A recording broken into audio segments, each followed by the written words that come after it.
अंधेरी रात का रहस्य, गांव का रहस्यमयी जंगल। गंगा गांव अपने शांत वातावरण और घने जंगलों के लिए प्रसिद्ध था। मगर एक पुराना किस्सा था जो हर किसी को डराता था। गांव के पास के जंगल में रात के समय कोई नहीं जाता था। लोग कहते थे कि वहां अजीब आवाजें आती थीं और जो भी वहां गया वह कभी वापस नहीं आया। रवि, एक युवा पत्रकार जिसने कई रहस्यमयी कहानियों को उजागर किया था, इस जंगल के बारे में सुनकर रोमांचित हो गया। उसने तय किया कि वह इस रहस्य को सुलझाएगा। रवि ने अपनी खोजबीन शुरू की और गांव के बुजुर्गों से बातचीत की। उन्हें पता चला कि 100 साल पहले एक राजकुमारी जिसका नाम वसंती था, इस जंगल में खो गई थी।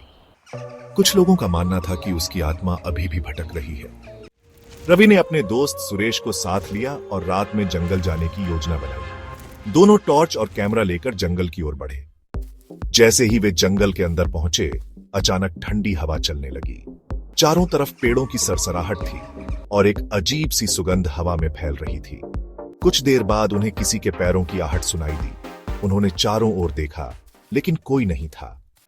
रवि और सुरेश ने हिम्मत नहीं हारी और जंगल में और आगे बढ़े। अचानक उन्हें एक पुराना टूटा फूटा महल दिखाई दिया। महल के अंदर घुसते ही उनकी टॉर्च झपकने लगी। तभी उन्हें एक हल्की रोशनी दिखी और एक महिला की परछाई नजर आई। तुम कौन हो? रवि ने हिम्मत करके पूछा। मैं वसंती हूं, मैं यहां कैद हूं, मेरी आत्मा को मुक्त करो। रवि और सुरेश डर गए, लेकिन उन्होंने हिम्मत नहीं हारी। उन्होंने आसपास देखा और एक पुरानी किताब पाई जिसमें लिखा था कि राजकुमारी को मुक्ति दिलाने के लिए एक विशेष मंत्र पढ़ना होगा। रवि ने किताब में लिखे मंत्र को पढ़ना शुरू किया। जैसे जैसे वह पढ़ता गया, हवा तेज होती गई और महल के चारों ओर रोशनी फैलने लगी। अचानक एक जोरदार आवाज के साथ सब कुछ शांत हो गया।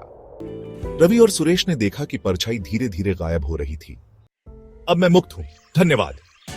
इसके बाद जंगल की डरावनी कहानियां खत्म हो गईं। गांव के लोग अब वहां जाने लगे और जंगल पहले से अधिक सुंदर और सुरक्षित हो गया। रवि ने इस पूरी घटना को अपने अखबार में प्रकाशित किया और उसकी यह कहानी पूरे देश में प्रसिद्ध हो गई। वीडियो अच्छी लगे तो चैनल को subscribe, like, share. Decide motivation YouTube channel.